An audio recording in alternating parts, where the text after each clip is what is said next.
تحریک انصاف کے لیے سیاسی اور عدالتی محاذ پر جو مشکلات ہیں وہ بڑھتی جا رہی ہیں۔ کل کوٹ لکھپت میں قید تحریک انصاف رہنماؤں میں یاسمین راشد، اعجاز چودھری، عمر سرفراز چیمہ، میاں محمود الرشید کو 9 مئی کیسز میں 10 سال سزا کا فیصلہ آیا۔ ابھی 24 گھنٹے بھی پورے نہیں ہوئے تھے کہ آج صبح بانی پی ٹی آئی اور بشرا بی بی کو توشہ خانہ 2 کیس میں 17 سال قید کی سزا سنائی گئی ہے، جبکہ اب سے کچھ دیر پہلے لاہور کی انسداد دہشت گردی عدالت نے 9 مئی کو جلاؤ گھیراؤ کے مزید 2 مقدمات میں ڈاکٹر یاسمین راشد، میاں محمود الرشید، اعجاز چودھری اور عمر سرفراز چیمہ کو 10 سال قید کی سزا سنا دی ہے۔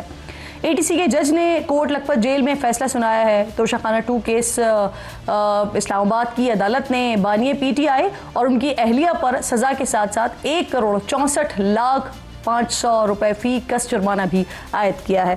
دونوں ملزمان کو پاکستان پینل کوڈ کی دفعات 34 اور 409 کے تحت 10 سال قید، جبکہ انسداد بدعنوانی ایکٹ کی دفعہ 5 کی شق 2 کے تحت 7 سال قید کی سزا سنائی گئی ہے۔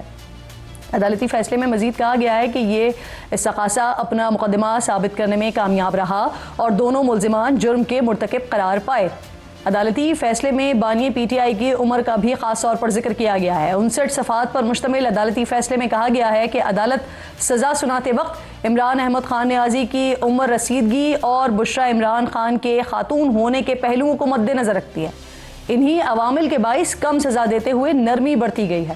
عمران خان اور بشرا بی بی نے توشہ خانہ 2 کیس میں سزا کے خلاف اسلام آباد ہائی کورٹ سے کرنے کا فیصلہ کیا ہے۔ ساتھ ہی تحریک انصاف نے فیصلے کو قبول کرنے سے انکار کرتے ہوئے سڑکوں پر آنے اور احتجاجی تحریک شروع کرنے کا اشارہ بھی دیا ہے۔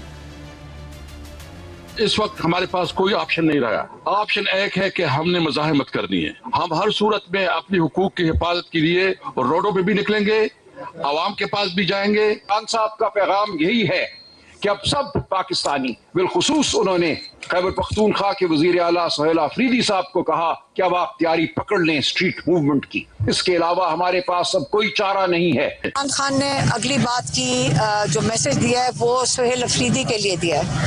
انہوں نے سہیل آفریدی کو کہا ہے کہ تیاری پکڑیں اسٹریٹ موومنٹ کے لیے۔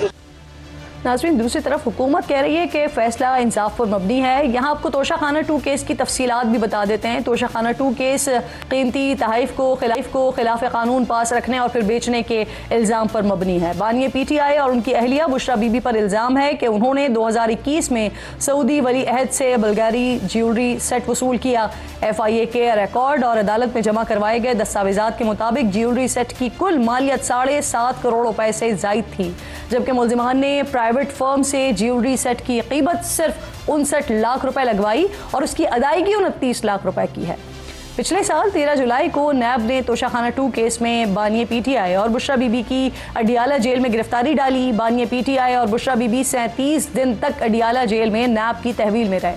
تفتیش مکمل ہونے کے بعد نیب نے 20 اگست 2024 کو احتساب عدالت میں توشہ خانہ 2 کیس کا ریفرنس دائر کر دیا۔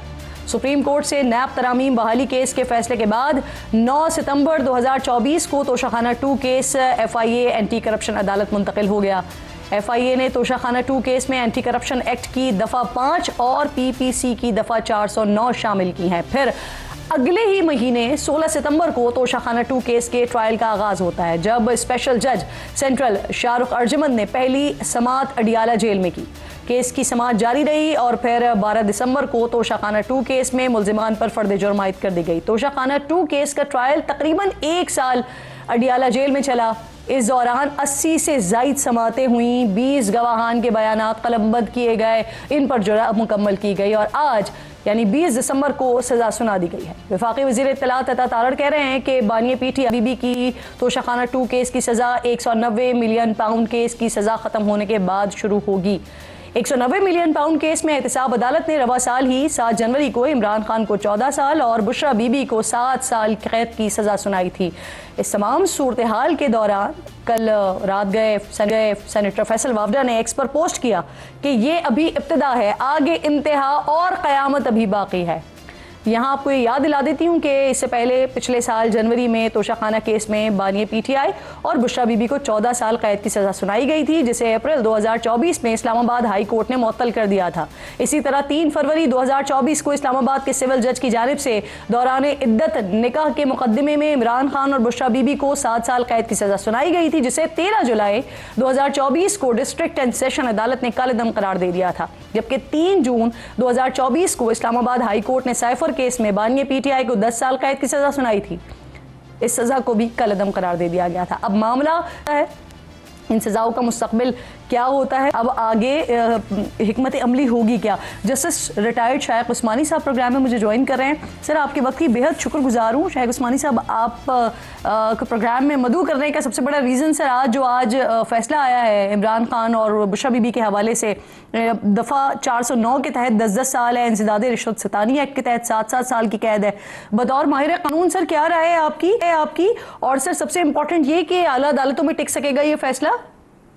یہ جو توشہ خانہ جو معاملہ ہوتا ہے، یہ تو سب چیزیں ریکارڈڈ ہوتی ہیں، کیونکہ گورنمنٹ میں یہ چیز آتی ہے اور پھر ریکارڈ ہوتی ہے، اگر اس کو ڈسپوز آف کیا جاتا ہے وہ بھی ایک طریقے سے کیا جاتا ہے، یہ سب ریکارڈڈ ہوتی ہے اور اس کے جو کاغذی کارروائی بالکل سامنے موجود ہوتی ہے۔ اب جو ایویڈنس سے پروڈیوس کی گئی، جو ہمیشہ چونکہ ٹرائل میں تو ایویڈنس پہ ڈیسائیڈ ہوتا ہے جو شہادت کے اوپر، تو جب جو شہادت پیش کی گئی اس میں یہ سب گورنمنٹ کے ریکارڈ وغیرہ سب پروڈیوس کیے گئے ہوں گے، تو عام لگتا تو ایسے ہی ہے کہ یہ میرے خیال میں کامیاب ہو گئے وہ ثبوت دینے میں۔ اب یہ دیکھنا یہ ہے کہ ان ثبوت میں کوئی نقص تھا یا کوئی جعلی ثبوت لے کے آئے ہیں یا کوئی ایسی بات ہے۔ اب یہ سب چیزیں اگر جب بعد میں اپیل میں جاتی ہے، یہ کیس جائے گا، یقیناً جائے گا، تو اس میں وہ پھر جو اپیلٹ کورٹ اس چیز کو دیکھے گی، لیکن فی الحال تو میرے خیال میں ہر ایک چیز سامنے نظر آ رہی ہے کہ شہادت وغیرہ سب موجود تھی، اس کی بنا پر یہ ثبوت ہو گیا۔ یہ بھی ان لوگوں نے، یعنی جو عمران خان اور ان کی وائف جو تھی، ان کے الگ الگ وکیل بھی تھے، لیکن انہوں نے اپنی دفاع میں، اپنے ڈیفینس میں کوئی چیز پیش نہیں کی۔ یہ بھی چیز سوچنے کی ہے۔ اب یہ تو لگتا ایسے ہی ہے کہ یہ معاملہ تو مشکل ہے کے لیے عمران خان اور کی وائف کے لیے۔ سر جو خان صاحب کے وکیل ہیں سلمان صفدر، وہ یہ دعویٰ کر رہے ہیں کہ ٹرائل ابھی مکمل ہی نہیں ہوا تھا اور فیصلہ سنا دیا گیا۔ آپ سر بہت اچھے سے جانتے ہیں قانون کو، ممکن ہے یہ، کیونکہ سماعت سے لے کر فیصلہ سنانے تک ایک ایک چیز سر پھر جیسے آپ خود بھی کہہ رہے ہیں کہ ریکارڈ کا حصہ بنتی ہے سر؟ یہ تو ممکن نہیں ہے، کیونکہ عام طور سے جو کرمنل کیسز ہوتے ہیں اس میں تو بہت ضروری ہے کہ شہادت پوری طریقے سے آئے اور کوئی کسی قسم کا ڈاؤٹ نہ رہے۔ یہ ایک اصول ہے عدالت کا، تو انہوں نے یقیناً فالو کیا گا بھی۔ ہو سکتا ہے کہ اگر غلط کیا ہے، صحیح کام نہیں کیا، جب یہ اپیل میں جائے گا معاملہ تو یقیناً اس چیز کو نوٹس کریں گے وہ۔ شائق صاحب، جو وکلا ہیں وہ اسلام آباد ہائی کورٹ میں اپیل دائر کرنے کا اعلان کر رہے ہیں، لیکن اب اس کو سسٹم کی آپ بدقسمتی کہیے یا کچھ اور، القادر کیس میں بھی اپیل دائر ہوئی لیکن اس کو ابھی تک ٹیک اپ نہیں کیا گیا، اس میں بھی پھر کیا ایسا ہی ہوتا نظر آ رہا ہے آپ کو سر؟ یہ تو خیر آج ہمارے جو ملک میں جوڈیشل سسٹم ہے، بدقسمتی سے یہاں اس میں اتنے ڈیلیز ہوتے ہیں، جو چیزیں فوراً فیصلہ ہونا چاہیے وہ نہیں ہوتا فیصلہ۔ ہر بہت وجوہات ہوتی ہیں، اس میں جو ہے پولیٹیکل ایلیمنٹس بھی انوالوڈ ہیں، تو اس وجہ سے اور معاملہ غلط راستے پہ جا رہا ہے۔ لیکن بہرحال یہ جو کرمنل کیسز میں جو ایویڈنس جو پیش ہوتی ہے تو عام طور سے صحیح ہوتی ہے اور بہت کم ایسا ہوتا ہے کہ نہیں ہوتی۔ اگر کہیں کوئی ایسا نقص ہو تو وہ یقیناً ہائی کورٹ اس کو فوراً بھانپ لیتی ہے اور اس پہ فیصلہ دے دیتی ہے۔ سر میں بھی کہیں سن رہی تھی کہ یہ جو سزائیں ہیں یہ جو چل رہی ہیں وہ بھی کاؤنٹ ہوگی، لیکن وفاقی وزیر اطلاعات عطا تارڑ صاحب کہہ رہے ہیں کہ 190 ملین پاؤنڈ کی جو کیس کی سزا ہے وہ ختم ہونے کے بعد اس سزا کا آغاز ہوگا۔ سر ایسے ہی ہے؟ جی بالکل، وہ سزا یقیناً کنٹینیو رہے گی نا، جب وہ ختم ہوگی اس کے بعد یہ شروع ہو۔ بالکل ٹھیک، بہت بہت شکریہ آپ کا۔ عثمانی صاحب پروگرام میں آپ ساتھ موجود تھے، سزا جو ہوئی ہے اس کے میرٹس کے حوالے سے بات کر رہے تھے، آگے کیا کیا جا سکتا ہے اس پر بات کر رہے تھے۔ ایک چھوٹا سا بریک لیجیے ناظرین، بریک کے بعد جب واپس آتے ہیں تو جو 2 روزہ قومی کانفرنس ہو رہی ہے اپوزیشن کی، اس میں JUIF نہیں آئی ہے۔